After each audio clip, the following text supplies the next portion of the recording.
Good afternoon. Thank you for joining the Medexus Pharmaceuticals Investor Update webinar. Medexus is listed on the TSX Venture Exchange with the ticker MDP and on the OTC with the ticker MEDXF. Medexus is a specialty pharmaceutical company that is focused on a number of therapeutic areas, including hematology, rheumatology, autoimmune diseases, specialty oncology, and pediatrics. The company recently announced that it has submitted an application to list on the Nasdaq exchange as the business continues to grow in the US. Joining us for today's update are Ken d'Entremont, who's the CEO of Medexus, and Roland Boivin, who's the CFO. Before we begin, I'll just caution that the presentation may contain some forward-looking statements that can be viewed on the company's website and on the presentation. The update will be followed by a question and answer period. Questions can be emailed to tina@adcap.ca or inputted in the Q&A box below. So Ken and Roland, thanks for being here. It seems like you've had a few busy months, so I'm looking forward to the update. Thank you, Tina. We've had some very busy months, and I think that was the reason to have this update, so we can bring everybody up to speed on what's transpired of late, and an appropriate way to start the year, and that it's a new calendar year in a challenging situation with the pandemic, so we thought it was wise to give a bit of an update for everyone. I've got a few prepared comments that I'll make, and then we will open it up to questions from the audience. So let's just start, again, I'm not going to go into who we are because it seems like most of the people on the call are familiar with our business and our business model. So I won't spend much time on that and really focus on some of the activity that's occurred within our business. Clearly, we've had a very busy period of late. It's about a year now since we did the acquisition of IXINITY. We closed that February 28th of last year. So now we're starting to see our business in a consistent view. And we're seeing that business evolve, particularly in the US, where now we have two strong product entries, and we expect that business to continue to expand as we go forward. I did mention at the end of the last quarter that there was a shipment of IXINITY that was delayed and would have otherwise been included in the last quarter. That shipment did go out. It is in this quarter, and we expect to see another quarter that we've just closed, fiscal Q3, is very much like what we've seen in the last few quarters with IXINITY included. So we're very, very eager to share those results with you, which we expect to release sometime in mid-February. So our business now is, very much, gaining momentum. We see ourselves being over 100 million net revenue this fiscal year, which, we're obviously now in fiscal fourth quarter, and producing strong EBITDA. So I think this is the new normal, and we are looking to expand our business now beyond where we are today. And I just remind you that, we really see three avenues for us to expand our business. Clearly, organic growth is very important. We've got four good assets that are growing strongly and continue to perform well, even in this COVID situation. Obviously, Rasuvo and IXINITY in the US, Rupall and MEDXF in Canada. And someone asked a question, well, what about the rest of the portfolio? How is that performing? And so I can tell you that, we're very, very excited about some of the new developments that we have in our portfolio. Trispan for intra-articular injections or for JIA and other forms of arthritis is now starting to get traction in the Canadian marketplace. Gleolan, which we announced, I guess, several weeks ago now, before the holidays, it has been approved. We're working towards commercialization, which will be initiated now, we know, at the beginning of March. So it'll start to make an impact in this fiscal quarter. And then you saw Trispan US. So obviously, THUS, we've now completed that deal. We think that will make a significant contribution going forward. We do believe now that we will get some revenue from that drug even before registration. Much like in Canada, the agency was interested in solving the drug shortage. The same situation exists in the US. So we are in regular discussions with the FDA. We're in regular discussions with the physician community that treats these patients to find a way to solve the drug shortage. So we think that we will start to deliver product to customers and hospitals in the near term prior to registration. And then people were asking about, Kufpoza, Texel, Oralvis. All of these products are growing nicely, just that they're not big products within our portfolio. So, even in spite of the COVID situation, we are seeing growth in our portfolio because most of our drugs are for chronic diseases, and people need these on a regular basis. I think I've said on other calls that the only product that really has had a significant impact as a result of COVID is NIDA, which is for head lice. And so clearly that's a communicable disease. And so head lice, just like other viruses, we're separating and making all these public health maneuvers in order to prevent the spread of such diseases. And so clearly head lice is also down pretty sharply. So it's clear that separation helps and to reduce communicable diseases. So clearly that's down, but everything else in our portfolio is up nicely. You probably saw the news today that we did ironically say that we've extended the NIDA agreement, and that is very good news because it gives a much longer term to the drug, and there is a pretty significant improvement coming in that drug. So, once the COVID situation clears, obviously something like head lice is going to respond and rebound, and so we fully expect that drug will significantly rebound post-pandemic. So I guess the answer to the question is, all of our portfolio is growing nicely with, small exceptions, and we do expect that to continue into the future. The other obvious mechanism for our growth is clearly business development, whether it be through licensing or acquisitions. And as you all know, we've been pretty active in that front, in that effort. The last time we spoke, I think at the quarterly results, I did mention that we had 3 late-stage licensing deals that we were hoping that we would conclude. Obviously, one of them was TH in the US, and we now have concluded that. Now we have 2 pretty late-stage licensing deals that we're hoping we can conclude. I hope we get them both, but there's no guarantee until the agreements are signed. Both are licensing deals, both are very strategic, and one's for the US, one's for Canada. So we're eager to find a way to continue to build our business. And once we get through the deals that are in front of us, clearly we're looking for more opportunities that will become future products. And then finally, the third avenue for growth for us is product development, not R&D. As you all know, we don't really do any true R&D. We do some product development to enhance the label of existing drugs and drugs within our portfolio. And so our R&D line that you're seeing now is all related to the pediatric study for IXINITY. And so that pediatric study is progressing nicely. I think we announced last time that we're at 50% enrollment. We're now at 64% enrollment. And again, we've made progress on that clinical trial, even in spite of the COVID situation.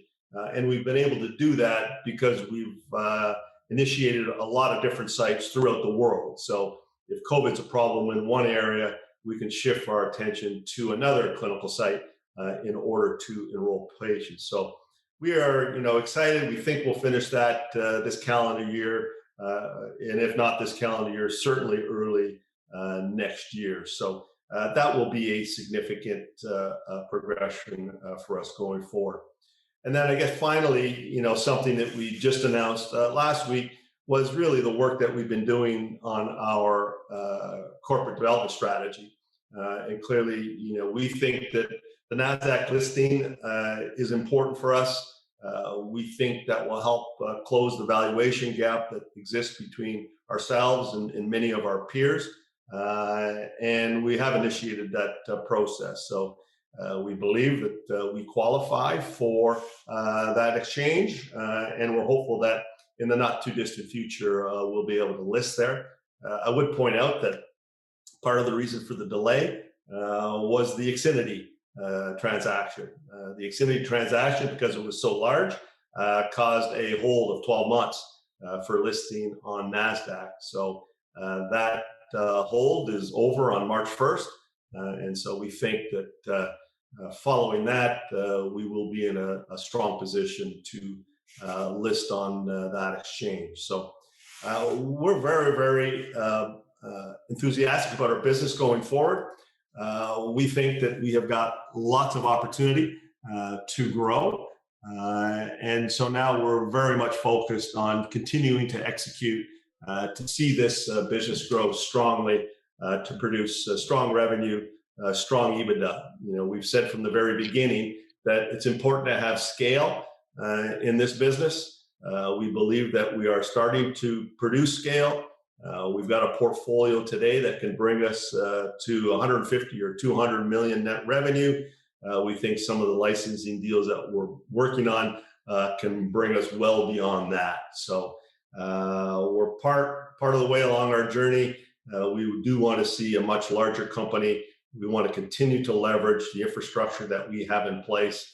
I think that was well demonstrated with the IXINITY deal, where our ratio of SG&A to a net revenue went from 65% to somewhere in the range of 45%. So an excellent demonstration of what we think we want to do with this business. So that's the end of my formal comments. So we're happy to take questions, to answer any questions that anybody might have. Yeah, thanks, Ken. That was a great update. Obviously, the Nasdaq listing is pretty exciting, and I think a lot of the action that the company's taken over the last 12 months have definitely accumulated into this turning point for the company. I know the press release mentioned 129% CAGR over the last 3 fiscal years, so that's obviously a pretty significant number. Can you tell us where most of that growth has been coming from?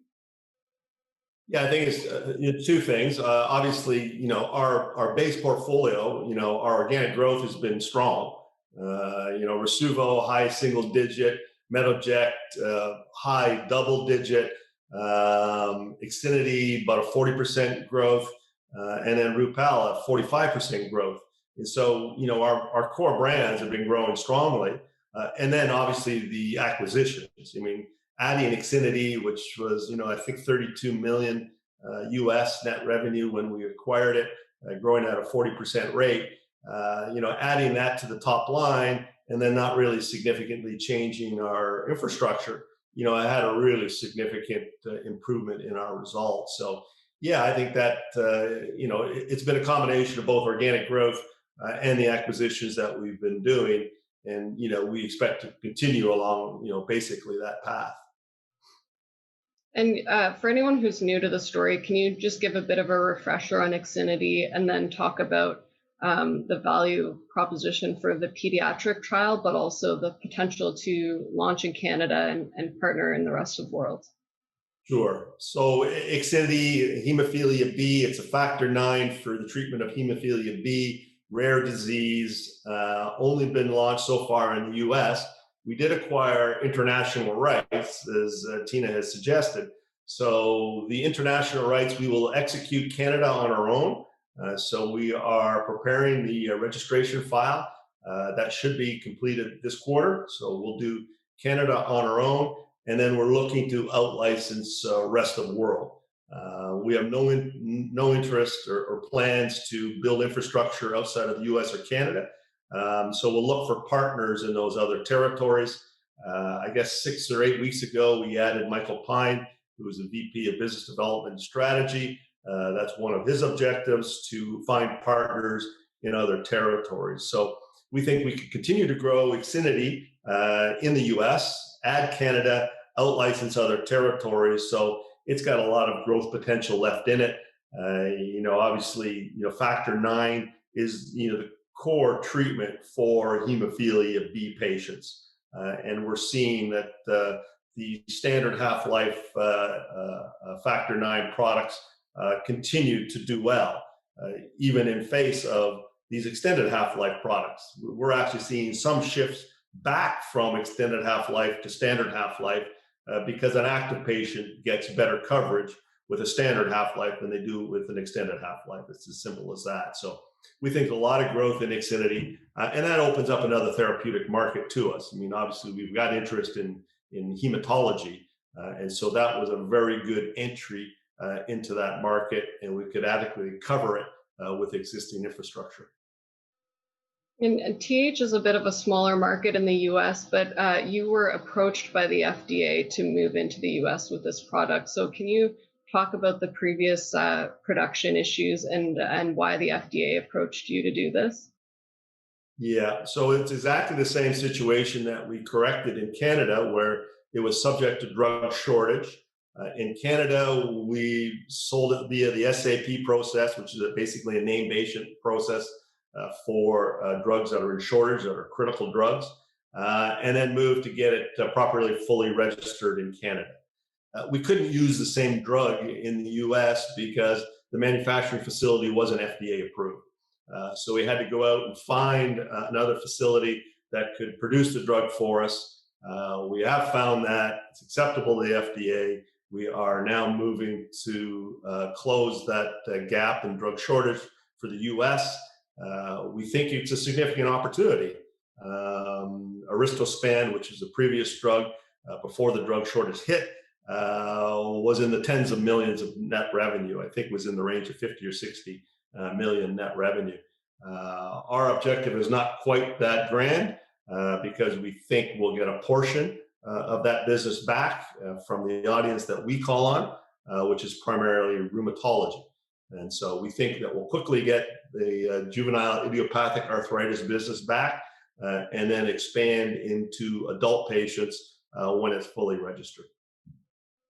And given the history of the drug, I would think that this is a fairly lower risk and higher probability of FDA approval and meeting those timelines that you indicated in the press release.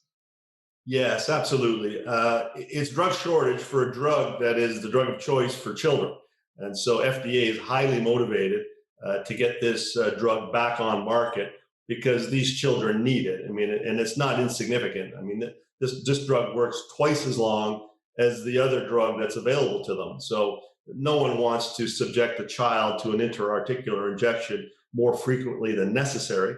So clearly, the agency, physicians, and patients are all totally aligned to get this drug back to market. So we think we're doing the right thing by getting it to market. We're the right people to do it because we have the resources in rheumatology and knowledge of this area and knowledge of having done it before with Health Canada.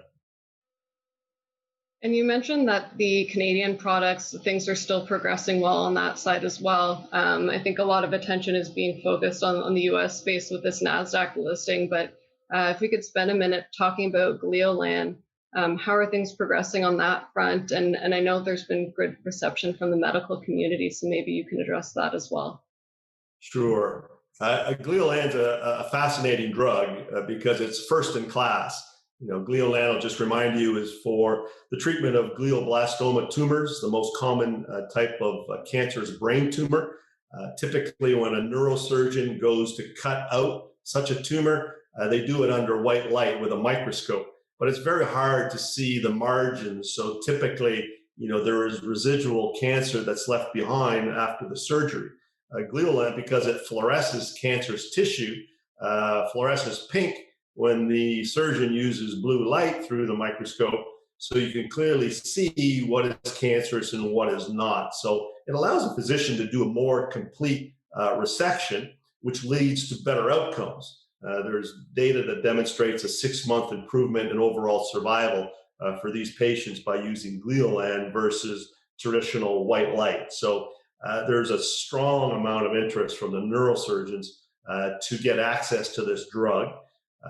Even in the COVID situation, it's fascinating to see the level of interest because we have to train these physicians how to use the drug during neurosurgery. And typically, what you would have done in pre-COVID times was go into the OR with an expert, and they would share their knowledge. That obviously isn't possible now. So what we've been doing is doing it via teleconference, so closed circuit television. And so you can get a much larger audience to watch a video of a surgeon, actually conducting a live case. And that's the way we're training people. So we're nearly to the end of that. We're almost got everybody trained who wants to be trained, that has access to the equipment. And in March, we expect to receive our first commercial batch, and we'll start to actually sell the product out into the marketplace. So we expect to have pretty quick uptake. There's a ton of demand out there. Obviously, physicians want it, and more importantly, the patients want it because it's very helpful in what is a very devastating disease.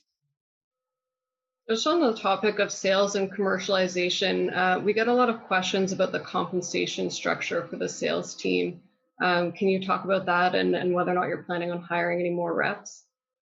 Sure. So I'll start with the compensation structure. It's a typical compensation structure for big pharma. It's a pretty satisfactory base salary plus expenses, travel expenses when they're out traveling. These are typically all science grads, experienced salespeople who've been in pharma. They know how to sell the story to experts who are the physicians, and so they will get a pretty healthy base salary, and then are incented with sales increases.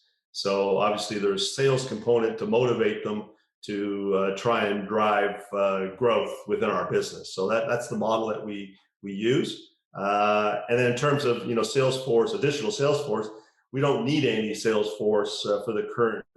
We don't need any additional sales force for the current portfolio because we're reaching all the targets that we have. So as we add drugs, like Trispan's an excellent example. We add a drug that could do another 20 million, say, in the U.S., and we don't need any additional infrastructure. We're already calling on all those targets, so that's a perfect fit in our portfolio. So that's the sort of licensing and acquisitions we're looking to do. Other products that leverage what already is in place in our commercial infrastructure, both U.S. and Canada. So in terms of the current product portfolio, there's a significant percentage of the revenues that are coming from Rasuvo, Metoject, Ixinity, Rupall. What kind of revenues do you think that some of these other products, Gleolan, Trispan, could generate over the next few years? Will those become a larger part of the portfolio, or would you expect some of the other products to continue to outshine them, so to speak? Yeah, they definitely will become a larger part of the portfolio. Trispan or TH in the US, can be a very significant product for us. Gleolan can be a very significant product in Canada, in the millions of dollars range, probably high single digit, sort of millions of dollars. Really depends on how broadly it gets used within glioblastomas, what stage of glioblastoma it gets used in. The other products are good complementary products like Cupoza and Otexal.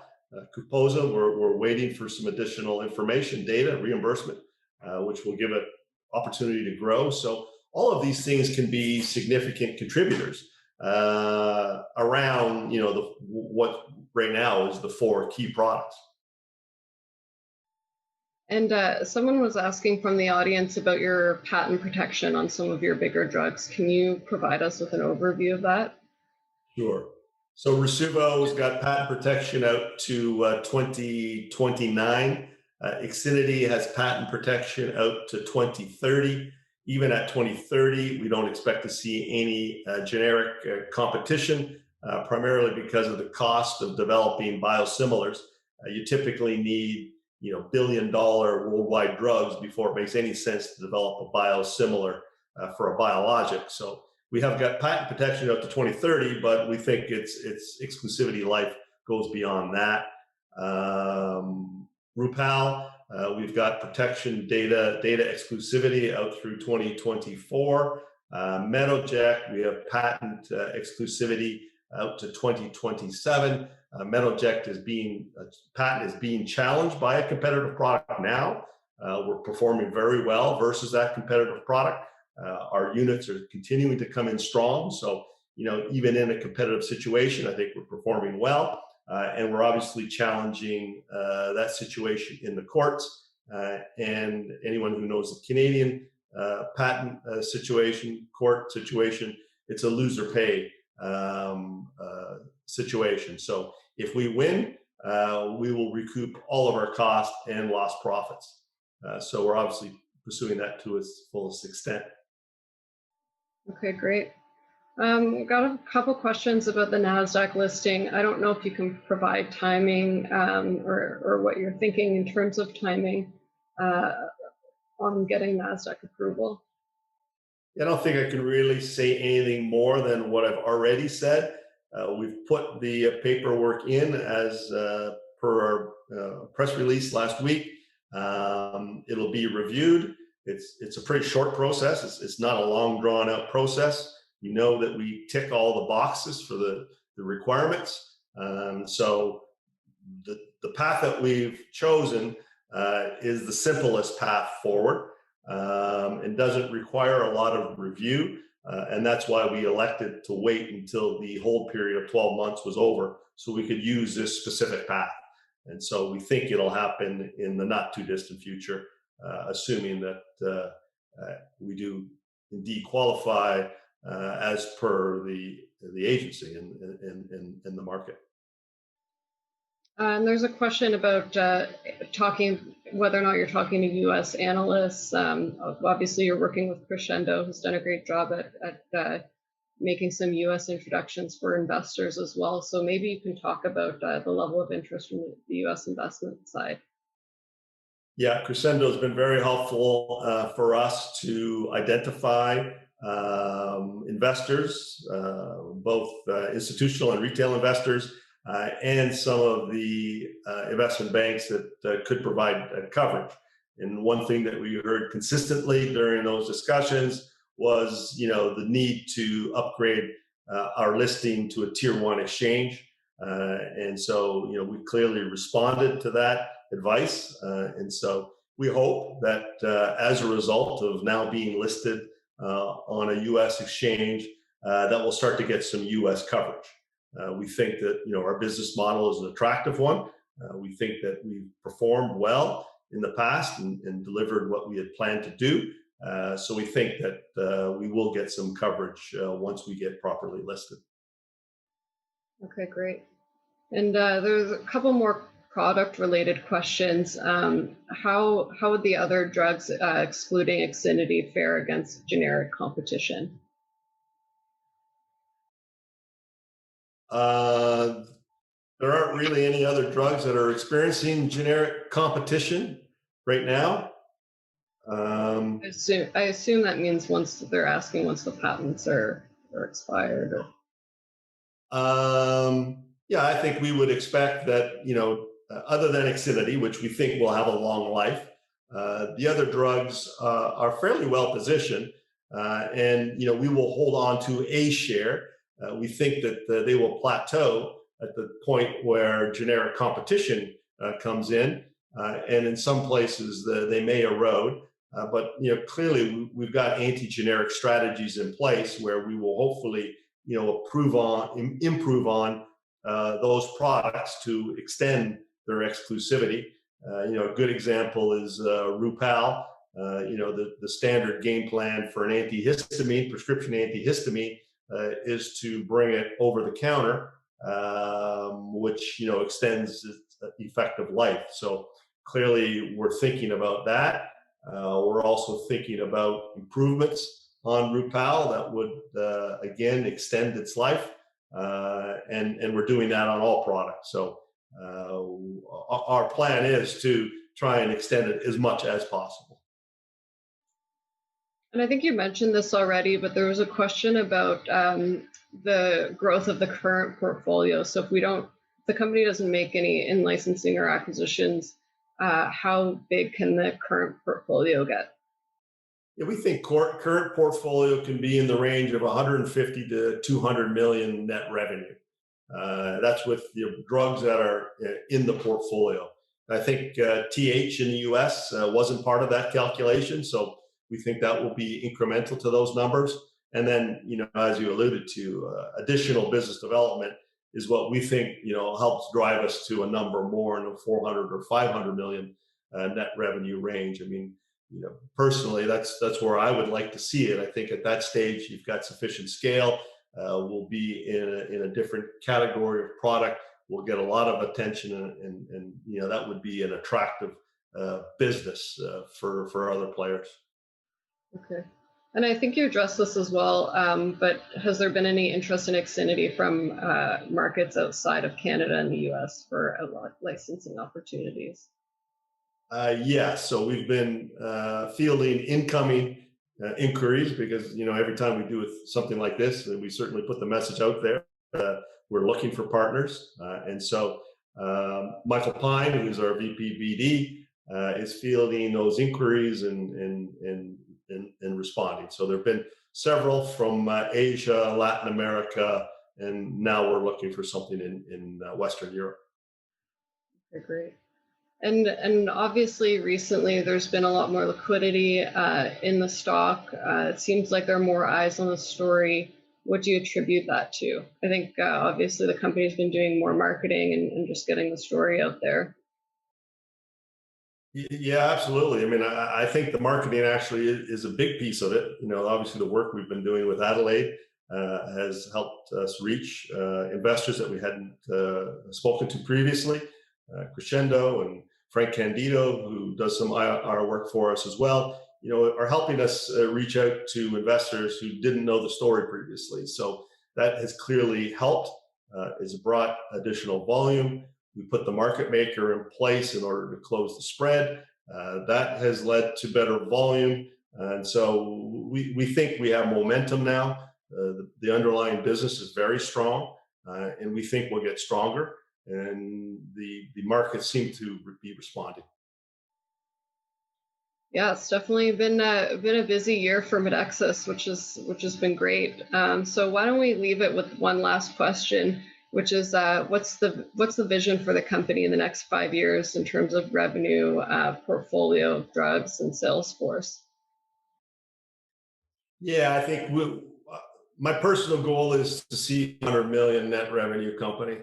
I can clearly see, how we can get to 200 to 250 with existing portfolio, adding TH into it. And we're out there looking for the products that will drive us well beyond that.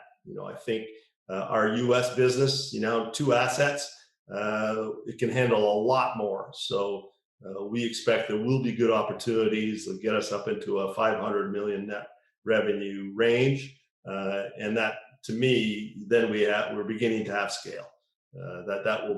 That's a meaningful goal to me. I think we can achieve that.